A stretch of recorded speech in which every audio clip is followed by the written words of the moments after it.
All right, today we're going to talk about something that's quietly changing everything. I'm talking about the very idea of value. What does it mean? Because right now, that definition is being totally rewritten, from how much we get paid to how the stock market works. So let's start with a really personal question, one I'm sure you've thought about. How much is a good salary? Like, really, what's the magic number that lets you live comfortably without constantly worrying? It feels like that number keeps changing, doesn't it? Okay, now let's zoom out a little. What makes a stock valuable?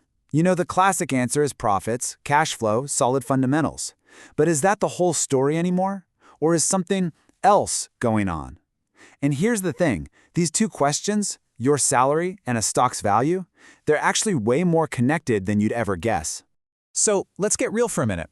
We're going to start with the day-to-day financial crunch that so many people are feeling. Because that good salary, that stable middle-class income, well, it just doesn't stretch like it used to. I mean, listen to this quote from a debt counselor. Even earning $50K a month in South Africa can feel tight right now. Wow, that just gets right to the heart of it, doesn't it? A salary that sounds fantastic on paper is somehow not enough. So what on earth is causing this squeeze? Well, this number pretty much says it all. 74%. For the people in this study, that's the average chunk of their take-home pay that's not going to savings, not to investments, not even really to daily living. It's going to one place, paying off debt. Just let that sink in. 3/4 of your paycheck is gone before you've even bought groceries, just to cover what you already owe. And if you're wondering where all that money is going, well, it's probably no surprise. It's the big-ticket items, right? The mortgage, the car payments, school fees if you've got kids. And then whatever little bit is left over, it's getting eaten alive by the crazy cost of just basics. Food, power, you name it. Okay, so here's where it gets really interesting. When the old, reliable measure of value, a good salary, starts to feel shaky, people naturally start asking, okay, where else can I find value? And that one question is sparking a huge shift in the stock market of all places. And this is the key. This is what connects everything we're talking about. That feeling of being squeezed, that sense that the old rules just don't apply anymore. It's forcing a massive rethink of what value even is. And that's spilling over into how people invest their money. So what you're seeing is basically a tale of two worlds. On one side, you've got traditional value, old school stuff, hard numbers, cash flow, what a rational analysis says a company is actually worth. But on the other side, that's the new game. This is demand-driven value, and it runs on totally different fuel, belief, what a community cares about, social values, and, a whole lot of hype. So, if it's not just about the quarterly earnings report anymore, what is moving all this money around? Let's take a look under the hood of this new demand-driven market. There's this great term for the new kind of investor, a stock picker. But think of it less like a Wall Street pro and more like a shopper. These investors are acting like consumers. They're not just buying a boring index fund. They're picking individual stocks that mean something to them, that reflect who they are. It's almost like choosing a brand of sneakers or your favorite coffee shop. And their choices are really being driven by four big things. First up is ESG. That's all about putting your money into companies that you feel good about, environmentally and socially. Then there are straight-up political values.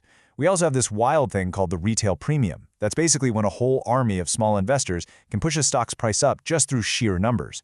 And last, but definitely not least, the huge world of financial influencers, or finfluencers. And I mean, this gets super specific. You can literally invest your politics now. There's an ETF, that's just a bundle of stocks, that only includes companies that align with Catholic values. And then there's another one that focuses on companies that are aligned with the Republican Party. It's proof that for a lot of people, this isn't just about making money anymore. It's about making a statement with your portfolio.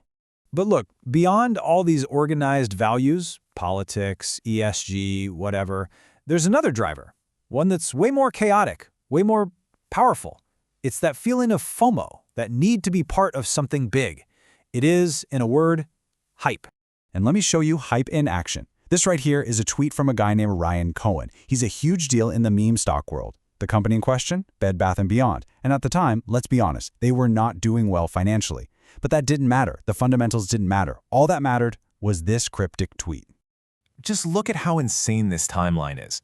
Day 1, Ryan Cohen posts that tweet. Just 4 days later, by day 5, tons of retail investors have jumped in, and the stock explodes. It's up almost 70%. And then, on that very same day, Cohen sells everything. his entire stake, and walks away with a cool $68 million. And don't think this was just some crazy one-off thing. No way.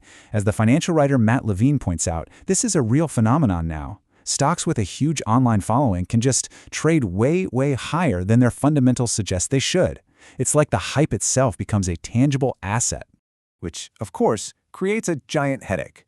Because all of our financial rules, all our laws, they were written for that old-school world of value. So what happens when you try to apply those old rules to this brand new game of memes and hype? It's a massive collision.